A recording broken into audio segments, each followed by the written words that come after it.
11월 셋째 주 하나님께서 주시는 말씀은 열왕기하 5장 1절에서 19절입니다. 아람 왕의 군대 장관 나아만은 그의 주인 앞에서 크고 존귀한 자니 이는 여호와께서 전에 그에게 아람을 구원하게 하셨습니다. 그는 큰 용사이나 나병 환자더라. 전에 아람 사람이 떼를 지어 나가서 이스라엘 땅에서 어린 소녀 하나를 사로잡음에 그가 나아만의 아내에게 수종들더니 그의 여주인에게 이르되 우리 주인이 사마리아에 계신 선지자 앞에 계셨으면 좋겠나이다. 그가 그 병을 고치리이다 하는지라.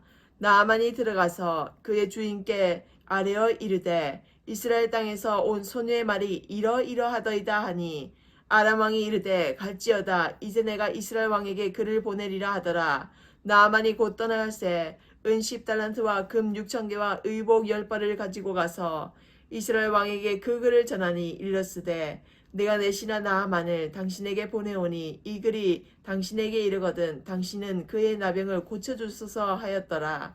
이스라엘 왕이 그 글을 읽고 자기 옷을 찢으며 이르되 내가 사람을 죽이고 살리는 하나님이냐.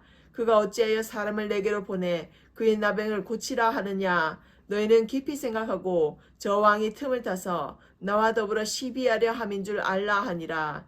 하나님의 사람 엘리사가 이스라엘 왕이 자기의 옷을 찢었다함을 듣고 왕에게 보내 이르되 왕이 여자의 옷을 찢었나이까. 그 사람을 내게로 오게 하소서. 그가 이스라엘 중에 선지자가 있는 줄을 알리이다 하니라. 나아만이 이내 말들과 병거들을 거느리고 이르러 엘리사의 집문에 서니 엘리사가 사자를 그에게 보내 이르되 너는 가서 요단강에 몸을 7번 씻으라. 내 살이 회복되어 깨끗하리라 하는지라.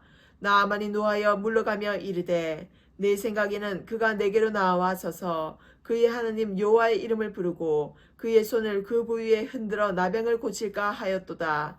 다메섹강 아바나와 바르발은 이스라엘 모든 강물보다 낫지 아니하냐.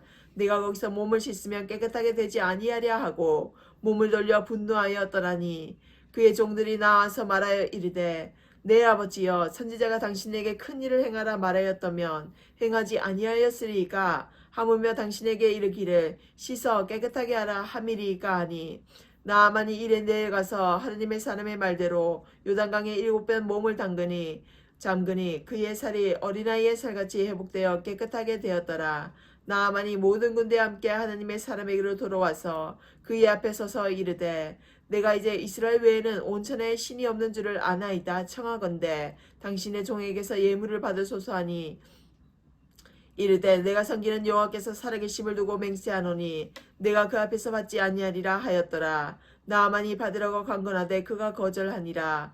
나아만이 이르되 그러면 청하건대 노새 2마리의 실을 흙을 당신의 종에게 주소서. 이제부터는 종이 번제물과 다른 희생제사를 여호와의 다른 신에게는 드리지 아니하고 다만 여호와께 드리겠나이다. 오직 한 가지 일이 있사오니 여호와께서 당신의 종을 용서하시기를 원하나이다.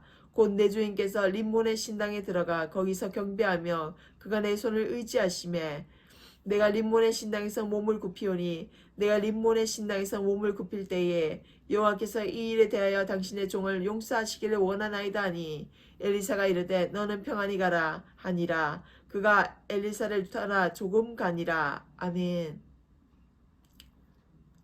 사람이 가지고 있는 것 중에 잃은 것과 얻은 것을 구별할 때 우리는 잃은 것에 더 집중하고 안타까워하는 경향이 많이 있습니다. 오늘 말씀에 나타나는 나아만 장군의 기적을 보면 우리는 잃은 것을 보았다고 말할 수 있겠습니다. 하지만 나아만 장군은 잃은 것이 아니며 또한 얻은 것도 없다고 보아야 할 것입니다. 우리가 잃은 것과 얻은 것 사이에서 양방향성을 명명하여 때로는 좌절하기도 하고 때로는 얻은 것으로 인해서 이익을 보고 기뻐하기도 합니다. 그렇다면 보이는 것들에 대한 희노애락은 우리에게 많은 영향을 미치지만 여기 나타나는 나아만 장군의 이야기는 우리가 상상할 수도 없을 만큼 나병이라는 질병으로 인해서 많은 것을 잃은 듯 보이기도 하고 또 7번 몸을 담근 치유의 기적을 얻은 듯이 보이기도 합니다. 하지만 우리가 섣불리 생각해서는 안 될 것입니다. 우리는 우리의 현재 상황만을 바라볼 뿐 과거와 미래를 연결시켜서 생각하는 습관을 들여야 합니다. 너무 앞만 바라보아서도 안 되겠지만 그렇다고 너무 뒤만 바라보고 후퇴하는 인생이 되어서도 안 된다는 것입니다. 그러므로 말씀은 구속사적인 시각, 즉 내게 실제로 일어날 일과 내가 겪은 모든 과거의 일들이 하나님의 은혜와 영광을 위해서 존재했던 것이었구나 라고 깨달아져야 한다는 것입니다. 말씀이 적용이 안 되면 하나님과의 관계는 멀어질 수밖에 없는 것이 현실입니다. 우리는 말씀을 채우려야만 하나님께서 우리에게 무엇을 말씀하고 계시는지 명확히 분별하고 알게 된다는 것입니다. 그러므로 나하만 장군은 말씀을 순종하고 보이지 않는 믿음을 신뢰하여서 하나님께 돌아가기 위해서 질병을 통해서 자신의 믿음이 주어진 예정된 자, 즉 선택된 자였다는 것입니다. 그래서 나하만 장군은 보이는 이득과 질병의 치유보다는 믿음의 관점에서 바라보는 것이 더욱 구속사적이고 체휼할 수 있는 하나의 방법이기도 합니다. 그야말로 사시그들을 전달하기에 나하만 장군은 자신에게 주어진 선물과 같은 기적을 맛보게 되었다고 생각합니다. 사람은 쉽사리 변하지 않습니다. 사실 초신자가 어떤 삶을 살았느냐에 따라서 믿음은 기적을 바라거나 영향을 미치는 가치관이 쉽거나 어렵게 느껴지기도 합니다. 세상에 나가서 진흙탕처럼 굴러다니며 타락과 방황을 하고 낭자러지와 같은 추락한 인생은 사실상 하느님을 만나기가 더 수월할지도 모릅니다. 또한 세상에서 성실하고 자신의 삶에 단단한 의지를 가지고 있는 사람이 오히려 믿음이 들어가기가 정말로 쉽지가 않습니다. 저희 새아버지께서는 젊은 시절 전 아내와 결혼을 하고 자동차 정비 사업을 추천받아서 그 길로 진로를 선택하게 되셨다고 합니다. 그 당시 차가 많이 없었기에 부유한 계층만이 차를 가지고 다니던 시절 차를 많이 아끼고 조금만 흠집이 나도 사람들은 자동차 수리점에 맡기곤 했다고 하셨습니다. 그래서 자동차 정비 사업이 대박을 쳤고 새아버지께서는 지갑에서 들어갈 돈이 넘쳐나고 또 주머니마다 돈을 들어갈 자리가 없으실 정도로 돈을 많이 버셨다고 합니다. 그 당시 전 부인에게 재정을 다 맡긴 것이 가장 큰 문제였던 것 같습니다. 20대 후반 시절부터 자동차 정비 사업을 하신 새아버지께서는 전 아내에게 돈을 맡기셨는데 그 당시 너무나 어린 나이에 뭘 안다면 얼마나 알겠습니까? 새아버지의 전 아내는 벌어오는 돈을 족족 나이트클럽과 술 그리고 각종 유흥에 다 날려버리셨다고 합니다. 모아둔 돈이 한 푼도 없이 벌어온 대로 흥청망청 다 써버리셨습니다. 급기야 새아버지와 전 부인은 친구들과 도모하여 나이트클럽을 단체로 가고 아주 유흥생활의 끝을 보여주시면서 젊은 시절을 다 보내셨습니다. 그렇게 유흥과 타락적인 생활을 하시니 전 부인은 술에 취해 흥청망청 돈을 쓰고 바람이 나서 급기야 외도를 하셨다고 합니다. 새아버지께서는 3번이나 용서해 주셨지만 끝끝내 감당하지 못할 것을 아셨는지 이혼을 하셨다고 합니다. 그러나 이혼을 하고 얼마 되지 않아서 술을 밤낮으로 퍼부어 마신 전 부인께서는 죽음으로써 모든 인생을 마감하게 되었습니다. 아들 둘을 살리기 위해서 그래서 더 정직하고 성실하게 사실 수밖에 없으셨고 책임감으로 자신의 의지가 강해질 수밖에 없으셨다고 합니다. 지금도 그러한 과거를 다시는 떠올리기 쉽지 않다고 칼같이 자르시는 새아버지의 모습을 보면 아직 묵은 상처를 예수님께로 풀어내지 못하셨기에 불쌍하고 긍휼한 마음이 많이 듭니다. 때때로 성경 말씀이 믿어지지가 않으셔서 주일날 설교 말씀을 듣고 오시면 죽었다가 다시 살아나신 부활의 예수님의 이야기를 그냥 하는 전래동화와 같은 느낌으로 책에서 나오는 얘기라고만 생각하시고 그 사실이 믿어지지가 않으셔서 적용이 되지 않아서 참으로 안타까운 마음이 많이 듭니다. 이 세상에서 그리고 교회 안에서 얼마나 많은 사람들이 예수님의 십자가와 부활 사건을 진정한 믿음으로 믿고 순종하는 삶을 살고 있을까요? 저는 참으로 부족합니다. 그러나 예수님의 구원하심으로 다시 거듭났고 태어났기에 이 삶이 다른 사람에게도 전파되어지기를 간절히 바랍니다. 제가 부족한 이유는 제 가족 하나 예수님께로 돌아가게 인도하지도 못했는데 제가 어떻게 다른 사람을 위해서 사는 삶을 살 자격이나 있을까요? 그러나 주님께서는 저에게 말씀으로 늘 말씀해 주셨습니다.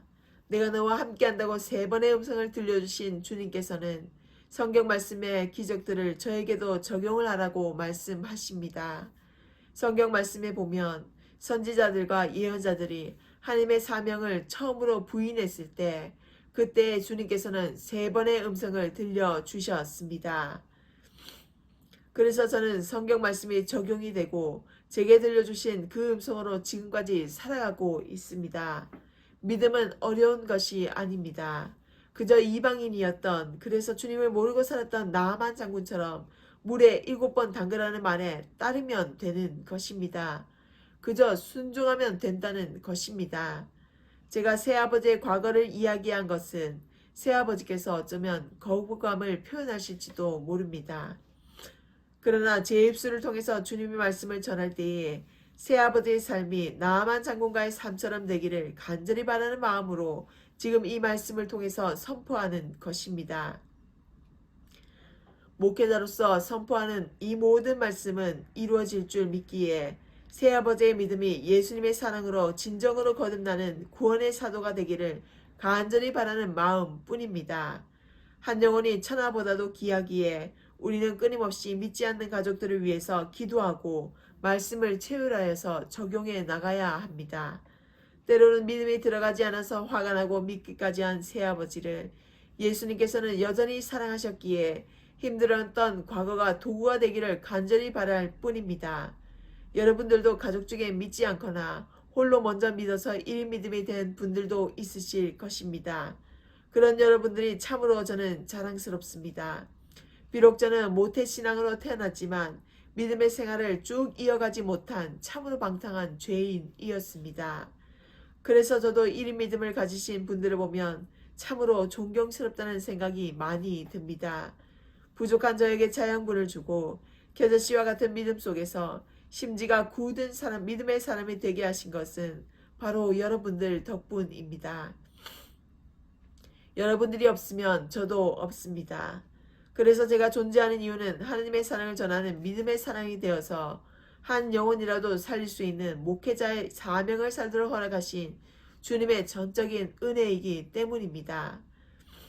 나아만 장군이 1인 믿음의 소유자로 거듭난 이유는 하나님께서 잃은 것도 얻은 것도 아닌 보이지 않는 믿음의 산증인으로 거듭난 자가 되었기 때문입니다. 이것이 바로 여러분들의 믿음을 이끌어가시는 하나님의 사랑을 느끼시기를 바랍니다. 사랑하는 여러분, 용기를 잃지 마십시오. 우리의 인생에 기적이 보이는 것이 아니라 보이지 않는 삶이라는 것을 늘 기억하시면서 나아만 장군이 하나님의 말씀에 그대로 순종한 것처럼 하루하루를 순종함으로써 어려움의 담을 뛰어넘는 여러분들이 되시기를 진심으로 바라옵고 간구드립니다. 기도하겠습니다. 주님, 우리의 믿음의 실태와 현주소를 돌아보면 우리는 사실 천국에 갈 자격이 없는 자들과도 같았습니다. 오늘 또 믿지 않는 사람들과 세상에서 똑같이 삶을 살아온 우리의 삶을 반성하고 회개합니다. 우리는 하나님의 사랑을 받기만 했지 어떻게 하나님의 사랑을 전해야 할지 용기도 자신도 사명도 없는 자들입니다. 주님, 다시 한번 간곡히 부탁드리옵나이다. 우리를 어떠한 삶을 살게 하실 것이며 우리를 어디로 이끄시겠나이까. 주님을 너무나도 사랑할 자격이 없는 죄 많은 우리이지만 우리는 하나님께서 내려주시는 사랑의 공급함으로 살아간다는 것을 몸으로 마음으로 체휼하게 하옵소서. 주님, 참으로 감사드립니다. 사랑하는 주님이시여, 우리의 삶을 믿음의 대로와 통로가 되어서 먼 훗날 후손들에게 내려주시는 믿음의 유산이 될 수 있도록 주님께서 도와주시옵소서. 우리의 부족함을 늘 채워주시고 지켜주시고 보호해주시고 다함없는 사랑으로 이끌어주시는 우리 구주 예수 그리스도의 이름으로 기도드립니다. 아멘.